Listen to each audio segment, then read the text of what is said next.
Kumusta mga brad? Kada may bagong lalabas na motor nga po dito sa Pilipinas, nagkakagulo talaga ang mga tao. Sila nga po yung mga tipo ng tao na hindi talaga mapakali.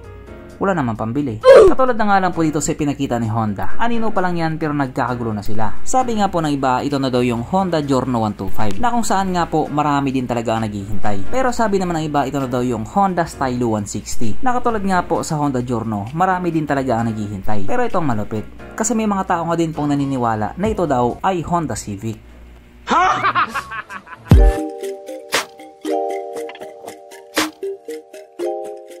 Pero syempre bago tayo magpatuloy, kung bago ka pa lamang napadpad dito sa aking walang kwentang channel, huwag ka na mag-subscribe.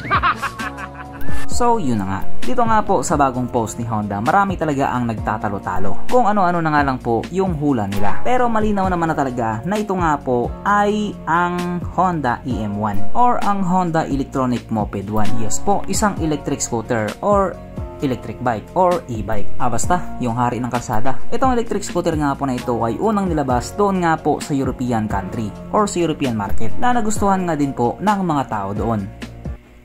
Kung titignan nga po natin yung itsura niya, para siyang para siyang typical na electric scooter. Kung ikukumpara nga po sa mga e-bike na made in China, ngayon nga lang po medyo ngayon nga lang po naglabas si Honda ng mga ganito. Meron naman na dati. Pero hindi talaga katulad sa mga e-bike na made in China na sobrang dami na. Pero syempre pagdating sa quality, medyo may aasahan tayo dito. Japanese technology versus Chinese technology, mas lamang talaga yung Japanese technology based sa experience nila. Kaso lang dito nga po sa Honda EM1, hindi ko masabi kung napag-iwanan or paano ba sabihin? Alam naman natin yung mga electric bike galing China, advanced talaga. Ang tutulin tumakbo, ang layo ng mararating at higit sa lahat mura.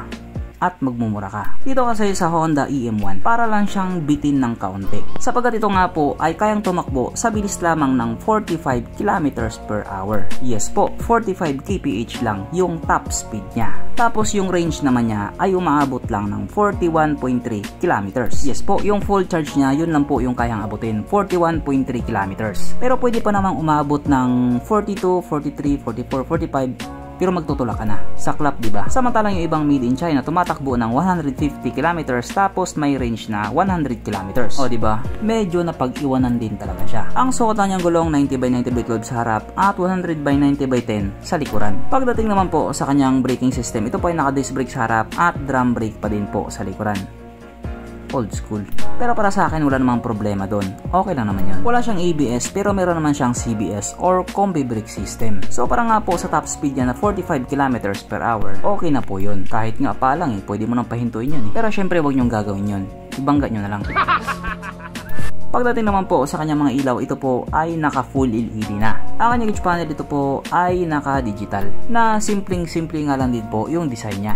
At hindi din po ito naka-keyless, disusi pa din po siya. Pero kahit nga po ganoon, hindi mawala sa e-bike na ito ang kanyang USB charging port na para kahit saan ka nga po magpunta, hindi ka na mangangamba na baka malobot yung cellphone mo kasi nga manonood ka pa ng Pornhub. At oo nga pala, yung charging time dito sa kanyang battery, umaabot ng 6 hours yung pinaka full charge. So kung isipin nga po natin mabuti, medyo alanganin, 6 hours tapos 41 km lang yung kayang abutin niya. My goodness. Pero dito, malayo ang mararating mo dito. Sapagkat nandito na nga po tayo sa exciting na part, ang kanyang mga suspension. So sarap ang bahagi nga po, ito ay ginamitan ng telescopic fork. At sa likuran naman, ito po ay gumagamit ng dual shock absorber na ayon nga po sa mga taong nakagamit sa motor na ito, maganda ang bounce.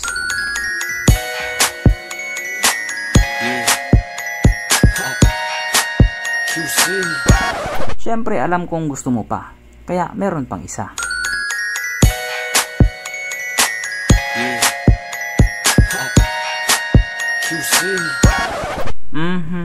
Panigurado, wala na namang nalungkot. At dahil wala nga pong nalungkot, alamin na po natin kung present nga ba sa e-bike na ito yung tatlong pinaka-importanting features. So, una na nga po dito ang kanyang lagayan ng istalyon at good news mga brad, meron siyang ganon. Meron siyang lagayan ng istalyon. Pangalawa, meron din po siyang sabitan ng pulutan. At oras na nga po para sa ating Red Horse Check, ang pinaka-importanting feature sa isang motor. At ayon nga po sa aking masusing pag-aanalisa, ang e-bike na ito ay kayang magkarga ng 2 kahong Red Horse.